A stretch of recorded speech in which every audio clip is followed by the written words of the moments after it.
Hello दोस्तों, कैसे हैं आप लोग। मुझे उम्मीद है आप लोग बहुत अच्छे होंगे और अपनी प्रिपरेशन भी अच्छे से कर रहे होंगे। तो आज की इस वीडियो में हम डिस्कस करने वाले हैं क्या, जैसे कि आपने देखा बजट 2024 से रिलेटेड जो एसएससी, आरआरबी या रेलवे या सीपीओ या फिर जितने भी गवर्नमेंट एग्ज़ाम हैं उन पे पूछे जाते हैं, ठीक है, और पूछे जाएंगे भी।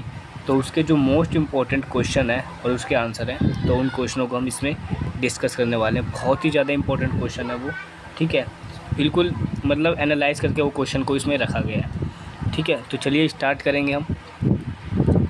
तो सबसे पहला क्वेश्चन देखेंगे हम, क्या है। निर्मला सीतारमन ने वर्ष 2024 में केंद्रीय बजट पेश किया, उन्होंने ऐसा कितनी बार किया है। तो लगभग उन्होंने ये 6ठी बार पेश किया, यानी कि इसका करेक्ट आंसर क्या हो जाएगा, ऑप्शन नंबर सी, ठीक है।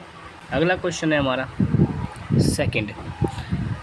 बजट 2024 में घोषित रक्षा परिव्यय में कितने प्रतिशत की वृद्धि हुई है, ठीक है। तो इसकी लगभग कितने प्रतिशत से इंक्रीज़ हुआ है, ये 11.1%, यानी 11.1% से ये इंक्रीज़ हुआ, यानी कि करेक्ट आंसर क्या हो जाएगा, सी, ठीक है।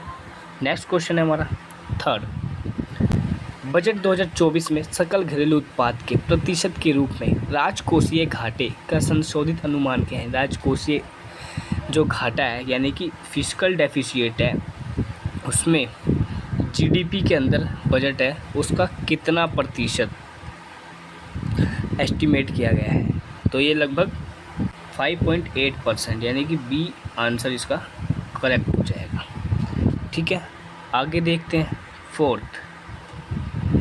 बजट 2024 में संशोधित राजकोषीय घाटा पिछले अनुमान की तुलना में कैसा रहा है। तो ये लगभग इंक्रीज़ हुआ है 0.5% से, तो ऑप्शन नंबर बी इसका करेक्ट आंसर हो जाएगा, ठीक है। Next fifth question. Compressed biogas यानी कि सीबीजी सबमिशन अधिदेश के संबंध में बयान में उल्लिखित मुख्य चुनौती क्या है। तो इसके जो चैलेंजेस रहे हैं तो क्या है।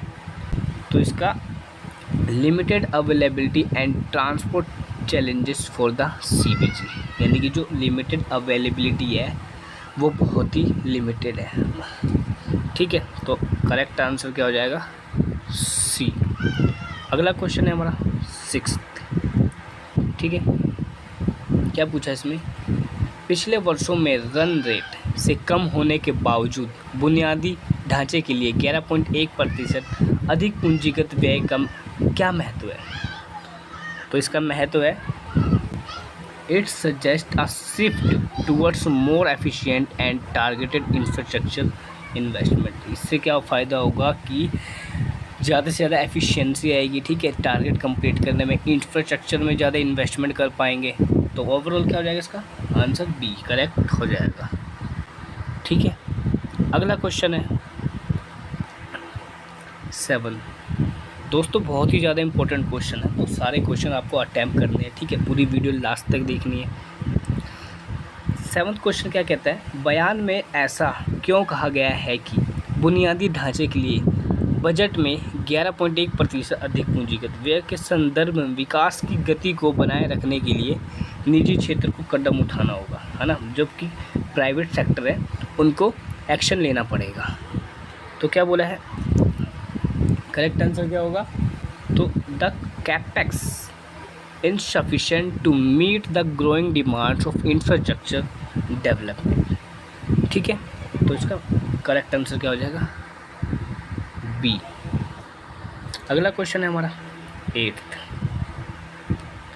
क्या कहता है, पैर और मुंह की बीमारियों को रोकने के लिए निवेश भारत की दुधारू पशु उपज में सुधार करने में कैसे योगदान दे सकता है।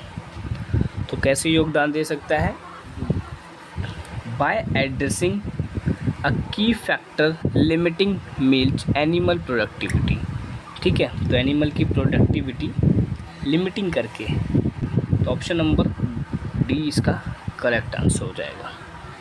अगला क्वेश्चन है हमारा 9th।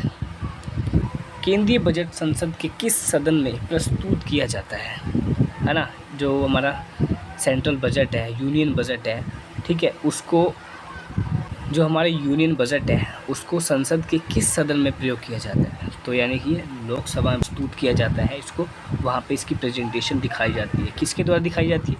फाइनेंस मिनिस्टर के द्वारा, जो कि निर्मला सीतारमन जी हैं। ठीक है, तो इसका option number A correct answer हो जाएगा। ठीक है, अगला क्वेश्चन है हमारा 10वां। क्या कहता है?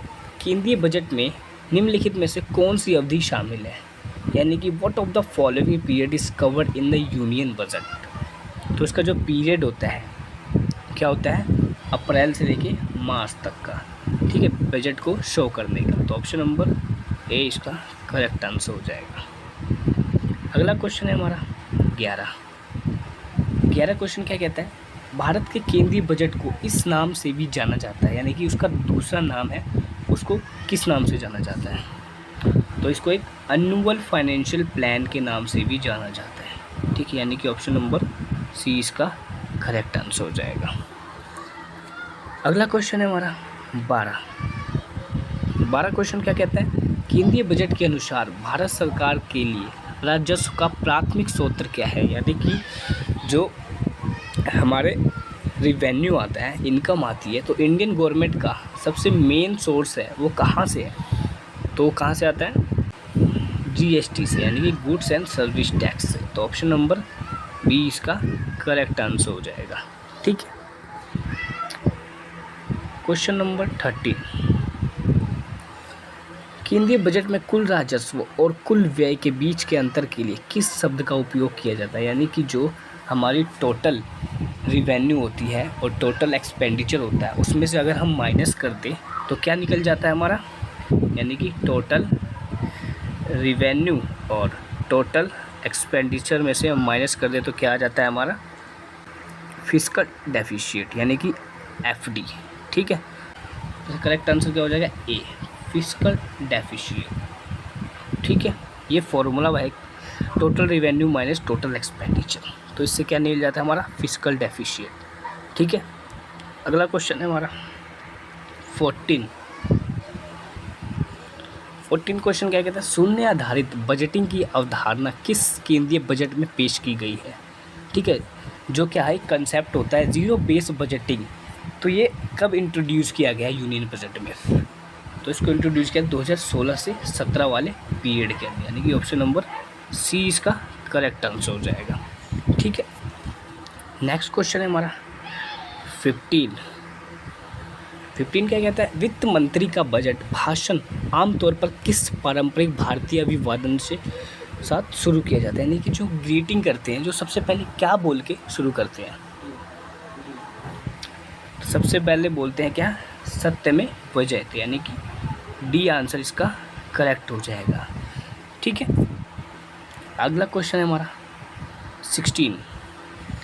आगामी वित्तीय वर्ष के लिए सरकार के राजस्व और व्यय की योजना के लिए किस शब्द का उपयोग किया जाता है?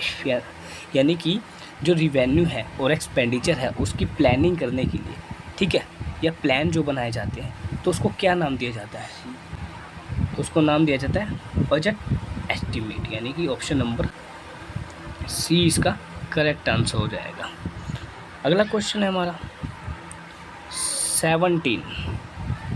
स्वतंत्र भारत का पहला केंद्रीय बजट किस वर्ष प्रस्तुत किया गया था? यानी कि जो पहला यूनियन बजट था, ठीक है, इंडिपेंडेंट इंडिया था जब, तो किस वर्ष इसका पहला बजट प्रस्तुत किया गया था? तो 1950 में, यानी कि 1950 में पहला बजट प्रेजेंट किया गया था। तो ऑप्शन नंबर सी इसका करेक्ट आंसर हो जाएगा। ठीक है, अगला क्वेश्चन है हमारा 18। केंद्रीय बजट पेश करने वाले स्वतंत्र भारत के पहले वित्त मंत्री कौन थे? यानी कि जो सबसे पहली बार जिन्होंने बजट को शो किया था, प्रेजेंट किया था, वो उनका नाम क्या था? ठीक है, तो उनका नाम क्या था? आर.के. शानमुगम शेट्टी, यानी कि बी इसका करेक्ट आंसर हो जाएगा। ये क्या थे? भारत के पहले व्यक्ति थे वित्त मंत्री के पद पर जिन्होंने पहला केंद्रीय बजट पेश किया था। ठीक है, अगला क्वेश्चन है हमारा 19 क्या कहता है? केंद्रीय बजट पेश करने वाली भारत की पहली महिला वित्त मंत्री कौन थी? तो जो भारत की पहली महिला वित्त मंत्री थी जिन्होंने केंद्रीय बजट पेश किया था, वो क्या नाम है इनका? निर्मला सीतारमण, जो कि अभी प्रेजेंट में भी यही है। तो ऑप्शन नंबर बी इसका करेक्ट आंसर हो जाएगा। और 2024 का बजट भी इन्होंने ही पेश किया। ठीक है, अगला क्वेश्चन है हमारा 20वां, जो कि वीडियो का लास्ट क्वेश्चन होने वाला है और इम्पोर्टेंट भी काफ़ी ज़्यादा है।